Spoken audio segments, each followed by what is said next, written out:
Roger, tranquility. We copy you on the ground.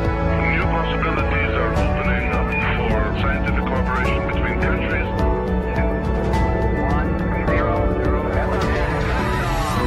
Liftoff. Americans return to space as Discovery clears the tower. Discovery, go and throttle up. Discovery, Roger. Go for deploy. Is everybody in the shuttle program to crew with Gulf Watch? Roger. Nice to be in orbit. We have followed in their footsteps to get us where we are today.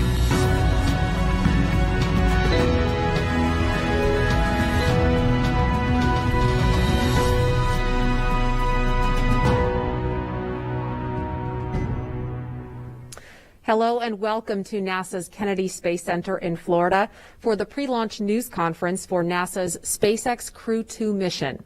This will be SpaceX's third flight with Crew to the International Space Station as part of the agency's Commercial Crew program. I'm Marie Lewis with NASA Public Affairs, and we have several experts here to break down this mission for us.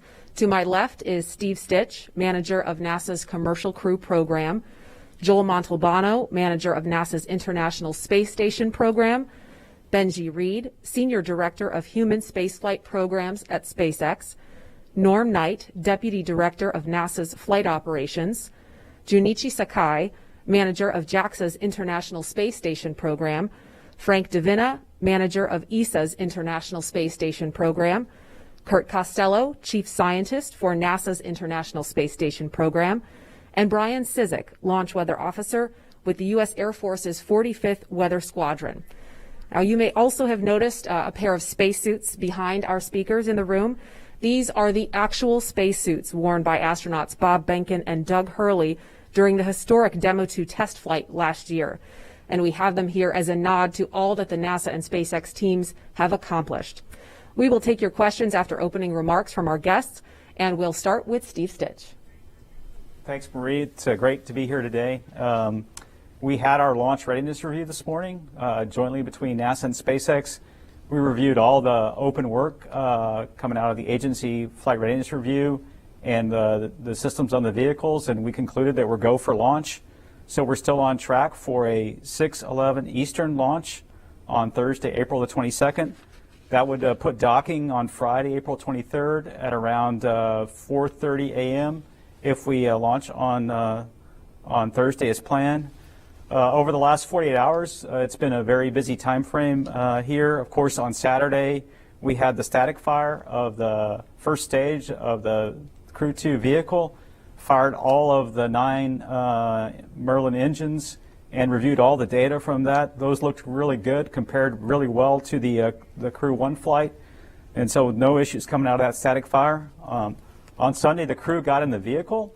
They suited up in the suit room in O&C, and they walked through that whole timeline of how they'll go out to the launch pad and get in the vehicle and get in their suits and hook the suits up to the vehicle, close the hatch, and the systems on the vehicle performed well. The suits all performed great. It was a great dress rehearsal for launch.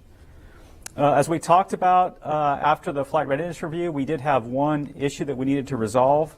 That was the additional LOX liquid oxygen that we thought was on the vehicle from several other SpaceX flights. We looked at that relative to this flight, and we concluded that that amount of liquid oxygen in the first stage was well within family of the guidance, navigation, control analysis and performance analysis, well within the loads and structural capability of the vehicle, and that we could handle any contingencies with that LOX on board. So we were go to proceed with that amount of LOX on the vehicle, and we had an exception at the flight readiness review. We closed that. I signed that exception, and Kathy Leaders signed that as well. The main thing we're watching over the next few days is the weather. We have to have the launch weather be go, and also abort weather all along the abort ground track to protect the crew and the vehicle. So we'll be looking at both Thursday and Friday and looking at the weather over the next few days. It's just an exciting time to be here. Before coming over here, Benji Reed and I were out at the launch pad and was thinking about all 3 crewed missions. This is our third. The capsule that we're going to fly is a reused capsule that Bob and Doug flew on Demo 2, and then the first stage was used by Crew-1. So it's kind of exciting to see all those 3 missions in that one vehicle at the pad. Thanks, Marie. I'll turn it over to Joel. Thank you, Steve. and welcome again to today's post-launch readiness review press brief. You know, the month of April has been and will continue to be a banner month for the International Space Station. Every week in the month of April, we have or will do a major human spaceflight dynamic activity. We started the month with a Dragon relocation from the Node 2 forward port to the Zenith port. We followed just a few days later by a Soyuz launch and brought the crew complement on board to 10 people. Just last Friday, we had a Soyuz landing, so 3 people came home, and it allowed us to have 10 people on orbit for about a week, preparing us for the Crew-1, Crew-2 handover mission, where we'll have 11 people on board. Our life support systems worked fabulously, no issues at all, and while we're prepared and planning for just a short 5-ish day mission, we're prepared to have both Crew-1 and Crew-2 up there from a consumables standpoint for up to 20 days. This week, we're here talking about the Crew-2 launch, and then the last week of the month, we'll have the Crew-1 undock and landing. So, like I said, just an awesome time to be in human spaceflight and just a great place to be working on the International Space Station.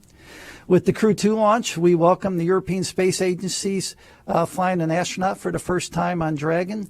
We also welcome back the Japanese Aerospace Exploration Agency flying on Dragon for a second time. So truly an international program, and this is our future. We'll have international partners on our vehicles for the future. That's a goal, and that's where we're planning to be. This crew will stay up a full duration, approximately 6 months. They'll perform over 260 experiments on board.